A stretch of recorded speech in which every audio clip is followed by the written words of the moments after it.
لوگوں نے آرام کیا اور چھٹی پوری کی، یکم مئی کو بھی مزدوروں نے مزدوری کی۔ یوم مئی یکم مئی کو منایا جاتا ہے اور اس دفعہ بھی منایا جا رہا ہے، لیکن اس پر مزدوروں کے کیا تاثرات تھے، کیا احساسات تھے، وہ آپ نے جو ہے وہ سنے۔ اسی پر ہم پروگرام کا آغاز کریں گے۔ میں ہوں سلمان حسن، ساتھ موجود ہیں جناب مجیب الرحمان شامی صاحب۔ شامی صاحب، کل خبر آئی پیٹرول کی قیمت میں کمی، لیکن آج تقاریب بھی ہو رہی ہیں۔ کچھ یعنی سمجھیں آپ تسلی یکم مئی کے موقع پر کچھ ایک پھاہا جو ہے مرہم کا حکومت نے رکھا۔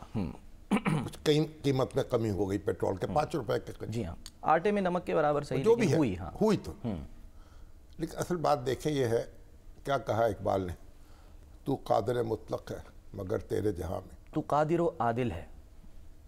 چلو اس طرح بھی پڑھ لیں، مگر میں اسی طرح پڑھ شہباز صاحب نے بھی پڑھا تھا یہ، تو قادر و عادل ہے مگر تیرے جہاں میں کیا بات ہے تلخ بہت بندہ مزدور کے اوقات۔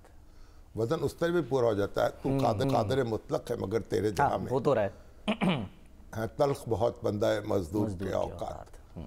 بات یہ ہے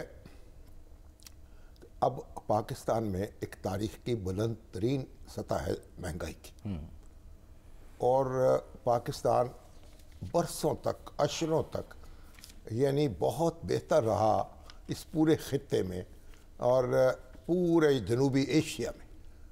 پاکستان میں شرح نمو بھی زیادہ تھی اور کم سے کم آمدن بھی زیادہ تھی، اور انڈیا کے مقابلے میں ہمارے لوگ جو تھے بہت اچھی زندگی گزارتے تھے، اور اب بھی میرا خیال ہے کہ ایک بڑی حد تک جو ہے لوگ اچھی زندگی گزارتے ہیں، کہ جو غربت ہم نے دیکھی جب قیام پاکستان کے فوراً بعد، وہ تو بالکل غائب ہو چکی۔ اچھا، مگر بہرحال اب یہ جو غربت ختم کرنا ہے نا، یہ کوئی محض نعرے بازی سے نہیں ہوگی، یہ ایک پیکج ڈیل ہے۔ صنعتیں لگیں گی، روزگار کے مواقع کھلیں گے، اور اس کے ساتھ یہ کہ آپ لوگوں کو ایجوکیٹ کریں گے، ان کو ٹرین کریں گے، ان کو ہنرمند بنائیں گے، ان کو تعلیم یافتہ بنائیں گے، اور پھر معیاری تعلیم دیں گے۔ عام آدمی کو وہ تعلیم دیں گے جو امیر شخص کا بیٹا جو ہے اس حاصل کرتا ہے۔ اب آپ دیکھیں ہمارے لڑکپن میں جو سکول جن سکول میں ہم نے تعلیم حاصل کی، گورنمنٹ ہائی اسکول پاک پٹن، صحیح، وہاں سے میں نے میٹرک کیا۔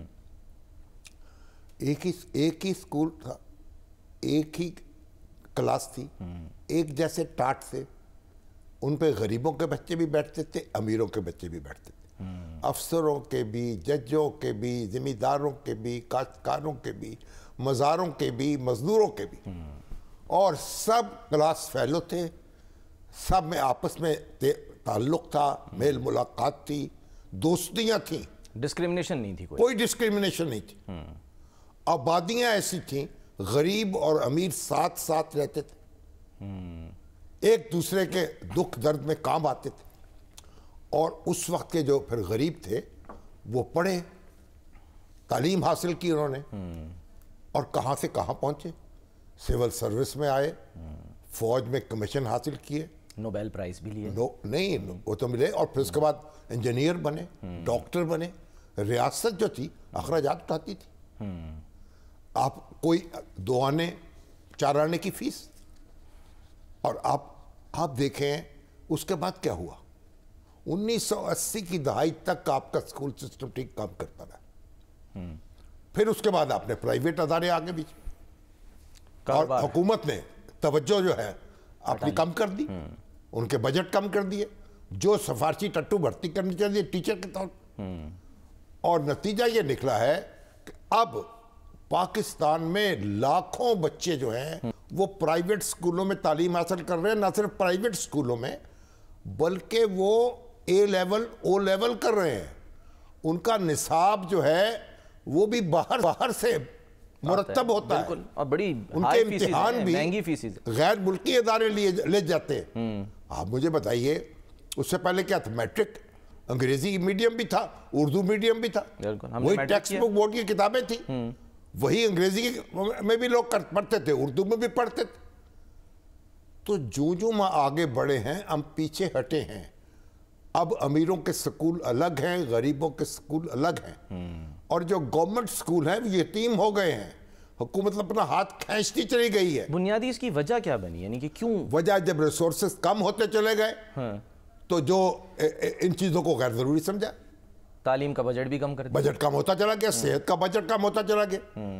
اب حکومت کہہ رہی ہے اب شہباز شریف کہہ رہے ہیں ہم ایمرجنسی کا اعلان کریں گے, تعلیمی ایمرجنسی, اور پھر یہ کہ ہم 5% جو ہے جی ڈی پی کا وہ لے کے جائیں گے. ہاں جی, بجٹ بڑھائیں گے. اور بھائی میرے یہ سارے کام تو برسوں پہلے کرنے کے تھے, اور آج بھی جو دعوے کر رہے ہیں ہم ان پر عمل کر کے دکھائیں. 2 کروڑ بچے سکولوں سے باہر ہیں, بالکل, اور لاکھوں بچے جھگیوں میں رہ رہے ہیں, جھگیوں میں. وہ ہمارے ایک مبشر حسین چاند صاحب ہیں, وہ جھگیوں میں سکول قائم کر رہے ہیں. میں وہاں گیا ہوں, رونگٹے کھڑے ہو جاتے ہیں. آسمان کی چھت ہے, زمین کا فرش ہے, لوگ جانوروں کی طرح لیٹے ہوئے ہیں, زندگی گزارتے ہیں, اور وہاں وہ سکول کھل رہے ہیں, بچوں کو تعلیم دے رہے ہیں. تو آپ دیکھیں کتنے, یہ اسلامی جمہوریہ پاکستان اس لیے بنایا تھا. اب کم سے کم آمدنی تو ہم کو زیادہ سے زیادہ آمدنی کی بھی حد ہونی چاہیے نا. کوئی 50 لاکھ لے رہا ہے, کوئی 1 کروڑ لے رہا ہے, اور نیچے والا جو ہے اس کا کوئی خیال نہیں ہے, اور جو مقرر ہے وہ مل بھی نہیں رہی. اور جو اوپر والے ہیں, اوپر والے ان کا کوئی, بھائی ہمارے جج ہیں, ہمارے افسر ہیں, ہمارے فوجی افسر ہیں, ہمارے سول افسر ہیں, ہمارے جو صنعتی شعبے میں کام کرنے والے ہیں, وہ بھی تو کوئی اپنے اوپر ڈسپلن لائیں گے, وہ کوئی کہیں گے اپنے ساتھ والوں کو خیال کریں گے. تو بات یہ ہے کہ یہ سب جو ہے جو ہم حدیثیں سناتے ہیں, قرآن کی آیتیں پڑھ کے سناتے ہیں, اس کو جو خود کھاتے ہو اپنے ملازموں کو کھلاؤ, جو خود پہنتے ہو ان کو پہناؤ. اچھا ہونا چاہیے نا. جو تو آپ کے بچے جہاں تعلیم حاصل کر رہے ہیں وہاں آپ کے کارکنوں کے بچے بھی تعلیم حاصل کریں. یہ کیسے پاسبل ہے؟ پاسبل ہے نا, ہوتا تھا اس ملک میں. اب بھی بہت سے لوگ اس کا اہتمام کرتے ہیں, اور ہم بھی دیکھتے ہیں ہمارے حلقہ اثر میں, حلقہ تعارف میں کوئی بچہ جو ہے وہ غیر تعلیم یافتہ نہ رہنے پائے.